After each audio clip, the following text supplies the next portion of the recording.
Boa noite. Eu queria cumprimentar todos e todas, me sinto homenageado pelas falas que me antecederam, Flávio, Celso, Érica. É muito bom ouvi-los, ouvi também as palavras do Lula na voz do Sérgio, cumprimentar a reitora, toda a comunidade aqui da PUC, belo evento. Eu começo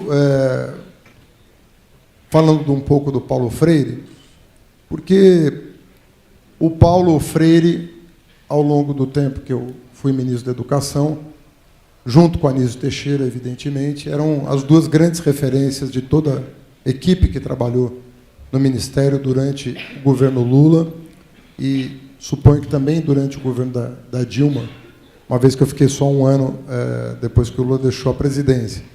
Mas eram os grandes faróis, eram as pessoas que mais nos encantavam pela produção, Paulo foi preso, como se sabe, foi para o exílio, sobreviveu, acho que por milagre. Anísio não teve a mesma sorte, não foi preso, mas foi encontrado morto num posto de elevador. Recentemente, um livro dá conta do possível assassinato do Anísio Teixeira, que já contava com 70 anos à época da sua morte. Provavelmente foi assassinado por agentes da ditadura militar. Nós estamos falando de duas pessoas que têm uma trajetória como cidadão, como brasileiros, espetacular. Pessoas que dedicaram a vida a esse país. Os verdadeiros, se é possível falar em nacionalista e patriota, acho que cabe aos dois o adjetivo, né, que hoje muita gente bate no peito sem saber do que está falando. Duas pessoas que doaram a vida, dedicaram a vida inteira à educação, no momento em que a educação não estava nem um pouco na moda. Eram pessoas que batalharam para colocar na agenda política nacional o tema da educação. E nós sabemos que o Brasil perdeu um século. Enquanto todos os países investiam em educação, o Brasil teimava em desconsiderar essa agenda. Só no século XXI, que o Brasil colocou na ordem do dia a educação. E nós sabemos que isso não durou tanto quanto nós gostaríamos. Estamos vendo o resultado agora, né, de tudo que está acontecendo recentemente. Eu digo isso porque eu li o Paulo Freire na graduação, Pedagogia do Oprimido, eu li na graduação. Paulo Freire sempre foi uma figura encantadora, muito carismática, e quando ele voltou para o Brasil, eu estava entrando na faculdade, e aquilo deu um surto assim, de saber o que era o Paulo Freire, quem era o Paulo Freire. E eu fui ler lá no segundo, terceiro ano da faculdade, fui ler Pedagogia do Oprimido. Confesso que foi o único livro do Paulo Freire que eu li, mas li com muito gosto. E, recentemente, quando os ataques, não compreendia por que os ataques ao Paulo Freire começaram a ficar cada vez mais frequentes, né? E vindo de gente que claramente desconhece a sua obra, e, sobretudo, a Pedagogia do Oprimido, que é um clássico, onde quer que se ande pelo mundo, né? Uma figura que é reconhecida pela Unesco e por todos os países com alto nível, alta qualidade de educação. Eu falei, meu Deus do céu, será que eu perdi alguma coisa no livro do Paulo Freire? Eu não achei meu exemplar da época de faculdade, comprei outro exemplar e fui ler de novo. E fiquei mais encantado com a segunda leitura do que com a primeira. E fui perceber por que esse homem se tornou o inimigo do bolsonarismo. Porque Paulo Freire, Anita, me corrija, em primeiro lugar, generosidade, é doação, é compartilhamento. Segundo lugar, Paulo Freire, ele foi um precursor na filosofia, não apenas como educador, mas como filósofo. Foi um precursor da razão dialógica. Foi um dos primeiros a entender a educação como uma via de duas mãos. Percebia também a assimetria entre o educador e o educando. Portanto, sabia que o educando não podia ser educado da maneira tradicional. da maneira bancária, como ele dizia. Mas nessa relação dialógica, o respeito tinha que partir do educador, que aprendia nesse processo a educar com o próprio educando. Rompeu com a filosofia do solipsismo uns 10 anos antes do Habermas. Foi pioneiro, portanto, numa visão moderna e não metafísica da filosofia, e eu diria que ele está, sem sombra de dúvida, entre os maiores nomes da filosofia contemporânea. Mas era uma pessoa que, por reconhecer a assimetria do processo educativo, era uma pessoa que dialogava justamente com a dimensão da opressão, repudiando esta dimensão da opressão, buscando caminhos de superá-la. E isso faz do Paulo Freire uma pessoa única na filosofia dialógica e na filosofia da educação. Porque o Paulo Freire é o homem da emancipação, da criatividade, da liberdade, da construção coletiva, e isso causa urticária numa pessoa que tem uma visão autoritária do mundo, uma visão fascista do mundo. Não é possível conviver, não é possível a uma mente autoritária conviver com o pensamento do Paulo Freire. É algo que insuportável para pessoas que comungam o autoritarismo, para pessoas que veem o mundo como algo ao qual tem que se impor uma ordem, e não uma construção coletiva democraticamente constituída. Paulo Freire, portanto, o Bolsonaro tem uma certa razão. Na sua ignorância, ele tem uma certa razão em temer o Paulo Freire. Ele tem que temer o Paulo Freire, porque Paulo Freire é a antítese do Bolsonaro. Primeiro, por ser culto. Segundo,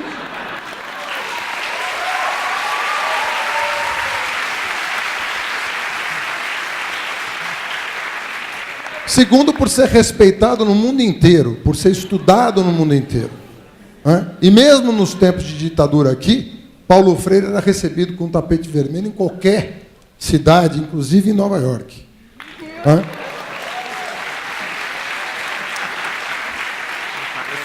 E o que aconteceu no período recente, e que o Flávio foi muito preciso em colocar, é uma coisa que mexeu com as placas tectônicas desse país, que a Érica descreveu com muita felicidade. Nós não estamos falando de uma onda de extrema-direita no mundo que passou pelo Brasil, como muita gente, às vezes, insiste em dizer. Não, tem uma onda de extrema-direita, porque isso dá a impressão que o Bolsonaro é moderno ou está na moda. O Bolsonaro está na moda no mundo. Não. O Bolsonaro está na moda no mundo porque a extrema-direita repudia o Bolsonaro. A extrema-direita internacional não aceita o Bolsonaro. A Marine Le Pen, todos vão lembrar, o ano passado disse, até aí eu não vou, mas do Bolsonaro eu não entro. Então, o Bolsonaro não está na crista de uma onda internacional contemporânea. O Bolsonaro é a reposição deste enorme atraso estrutural que esse país tem. Ele é a reposição do que nós temos de pior e que não foi superado. Nós revolvemos um solo para o Bolsonaro surgir. Ele sai das entranhas da nossa história de opressão, de humilhação. Ele é a representação viva desse passado que nós estávamos tentando superar. E essas placas tectônicas se mexeram. Alguém dirá, não tanto quanto gostaríamos, e eu até posso concordar, mas elas se mexeram. A partir do momento em que os reitores das federais, ameaçados por esse governo, na sua autonomia, no seu respeito acadêmico, no seu orçamento, dão a público uma pesquisa que diz que 51% dos estudantes das universidades públicas federais são negros, essas placas se mexeram. Que 70% tem renda de 1,5 salário mínimo per capita, essas placas se mexeram. Que 60% são egressos da escola pública e que a qualidade, ao contrário do que diziam, ao invés de cair, melhorou, subiu, alguma coisa estava mudando nesse país. E uma parte, porque nós sabemos que não é a classe média toda, porque há uma pluralidade disso. Uma parte da classe média, sim, se sentiu ameaçada. Se sentiu ameaçada não porque estava empobrecendo, mas porque via, e isso tem que ser dito, em função das oportunidades que a inclusão econômica gerou, que a inclusão educacional gerou, os negócios prosperaram no Brasil, muita gente ganhou dinheiro no Brasil, muitas empresas cresceram no Brasil. Curiosamente, o velho da Havan que fala, né?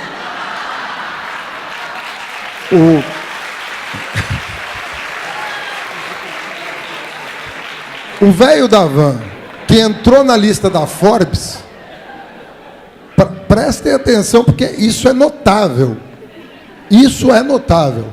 O velho da Havan, que entrou na lista da Forbes, dos bilionários do mundo, disse que nós, com a eleição do Bolsonaro, tínhamos nos livrado do comunismo. Ou seja, um homem que se tornou bilionário nos governos do PT estava louvando o fato de ter se livrado daquele período comunista, que gerou tantos e tantos bilionários. Mas, paralelamente a isso, a verdade é que essas empresas prosperaram porque houve inclusão econômica. Os pobres, sim, se tornaram menos pobres. Uma nova classe média emergiu, e isso incomodou. Incomodou não foi só na universidade que incomodou, incomodou mesmo, porque a gente via a pichação nos banheiros. Me levavam como ministro para mostrar as pichações nos banheiros das federais sobre negros, sobre trans, sobre tudo, sobre pobre, que ali não era lugar. Estamos falando de uma universidade pública, e a pessoa dizendo, aqui não é lugar de brasileiros, como ele. Não, se viam diferenciados. Mas o pobre também estava no restaurante, o pobre também estava no aeroporto, o pobre estava comprando moto no Nordeste para sair da bicicleta, ou para sair do jegue. E aí a coisa começou a ficar incômoda para muita gente. Se é óbvio, todo mundo aqui, se fizer 100% aqui, não passa pano para corrupto. Ninguém topa essa brincadeira. Mas se esse fosse o problema, não tinha ninguém na rua ontem. Ninguém. Porque essa família está enrolada até o pescoço, com milícia, com rachadinha, e sabe Deus com o quê? Porque por que as investigações sobre a morte da Marielle sofrem o constrangimento que sofre partindo da milícia, partindo da polícia? Por que isso acontece? Então, vamos com calma em dizer que a agenda é essa, porque a agenda não é essa. A agenda, de verdade, nunca foi essa. Há um incômodo em mexer nas estruturas desse país. Há um incômodo em enfrentar os desafios que o passado nos impõe.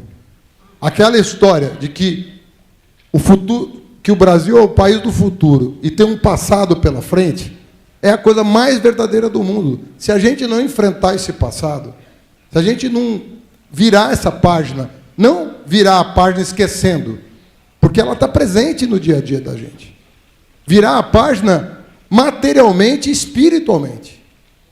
Nós precisamos disso, nós precisamos nos reencontrar com essa agenda de superação da nossa história. Nós não vamos nos desenvolver. Não tem como, não tem reforma da Previdência que resolva esse problema. Esses caras estão mentindo para as pessoas. Não vai resolver. Ou a gente pensa a nação no seu conjunto, ou a gente pensa a nação. E o Celso falou numa entrevista recente, que já tem até talvez meses já, mas recente, talvez 1 ou 2 meses, o Celso Amorim falou uma coisa muito verdadeira, da visão atrasada, acanhada de nacionalismo dos próprios militares, que pensam a nação única e exclusivamente a partir do território. Não pensam a partir da sua gente, menos ainda a partir da inclusão, menos ainda a partir da geopolítica. menos ainda a partir de uma soberania científica e tecnológica necessária para o nosso desenvolvimento, não pensam. Está aí pré-sal, Embraer, tudo sendo Alcântara, tudo sendo doado, vendido a preço de banana, Banco do Brasil fazer fusão, e eles falam com orgulho, né? Assim como fizeram com a faixa lá na Federal do Paraná, falam com orgulho. Está tudo à venda. O ministro da Economia, está tudo à venda. Até o Palácio do Presidente está à venda. Está tudo à venda no Brasil. Essa é a concepção de nacionalismo que esse povo tem. O verde e amarelo é isso que representa? Alguém se prostrar dessa maneira vergonhosa no exterior, sorrindo, com uma agenda que é vender o patrimônio nacional, se subordinar a interesses completamente estranhos à nossa própria comunidade? É disso que se trata? Então, nós temos ou pensar justamente a universidade pública, pensar as universidades de excelência, como a PUC, como tantas outras, que aí sim estão produzindo a própria identidade nacional. Fazer da educação a inimiga pública número 1 do país numa hora dessa, o país nunca precisou tanto da educação. Isso me faz lembrar, e eu encerro a minha fala, com uma história que me parece, que me veio à memória esses dias, que tem a ver justamente com o personagem que o Flávio e o Celso mencionaram, que é o presidente Lula. Quando nós apresentamos para ele o plano de expansão do acesso à educação superior, dizendo que o Brasil era lanterninha no mundo em desenvolvimento de acesso à educação superior, e que sem isso a gente não ia nem conseguir melhorar a nossa produção, e muito menos melhorar a educação básica, porque não se faz educação por fragmentos, né? Segregando etapas e níveis de ensino. E o presidente se sensibilizou com o número exíguo de universitários que o Brasil tinha vis-à-vis os nossos vizinhos. Não estávamos olhando para a Europa, Estados Unidos, Canadá, Austrália, não, Japão, não, estávamos olhando para os nossos vizinhos e dizendo, olha, nós precisamos resolver esse problema. Estava emergindo um novo movimento no Brasil, para além do MST, MTST, estava surgindo o MSU, que as pessoas nem lembram mais, que era o movimento do sem universidade, a pessoa terminava o ensino médio, não tinha para onde ir. E nós apresentamos aquilo que é, até hoje, o maior plano de expansão e de acesso às universidades da nossa história, que envolvia ProUni, FIES Enfiador, expansão das federais, expansão dos institutos, universidade aberta, enfim, tudo o que foi feito para permitir à nossa juventude sonhar com o seu futuro e com o futuro do país. E nós, numa reunião, dissemos, e isso é muito curioso, porque nós, não que prevíamos, não era isso, mas a gente sabia que a história do Brasil era bem complicada. Era, né, uma história complicada. E a gente sabia, intuía, pelo menos, que aquele céu de brigadeiro, aquele sonho que nós estávamos realizando, podia enfrentar dificuldades no futuro. Ainda não se avizinhava a crise de 2008, tinha lá uma especulação sobre crise financeira, mas ainda não era líquido e certo que ela ia acontecer. Mas nós sabíamos que, bom, a história se faz dessa forma, né? Os homens vão fazendo a história como ela vem, nem sempre conscientes dos processos sociais e materiais. E estávamos eu, o Tarso e o próprio Lula. E nós dissemos assim, quando o caldo entornar, se o caldo entornar, nós precisamos da inteligência brasileira mobilizada para defender o país. E essa inteligência tem que estar instalada. Essa inteligência tem que estar consciente das suas tarefas históricas. Então, quando o dia 15 de maio veio com aquela força, 2 ou 3 vezes superior à força de ontem, eu me lembrei dessa história e falei, alguma coisa nos fez plantar uma semente lá atrás, em 2004, 2005. Alguma coisa nos motivou a fazer aquilo, a ver o brasileiro olhar para a educação como efetivamente uma porta de oportunidades. E nós temos milhões de brasileiros que são o primeiro da família a obter um diploma universitário. Parabéns. Temos milhões de pessoas assim. Mas alguma coisa nos fazia crer que, plantando aquela semente 10, 15 anos atrás, a gente não ia se arrepender de abrir as portas do conhecimento para essa juventude que foi às ruas no dia 15 de maio, que vai voltar às ruas no dia 30 de maio e vai dizer um grande não para esse autoritarismo e para esse governo que está querendo e não vai conseguir destruir a educação e muito menos o nosso futuro. Eu tenho certeza que a educação vai responder a esse governo e não vai deixar ter retrocesso no país. Essa convocação que Flávio nos faz, que o Suplicy nos fez, está na ordem do dia.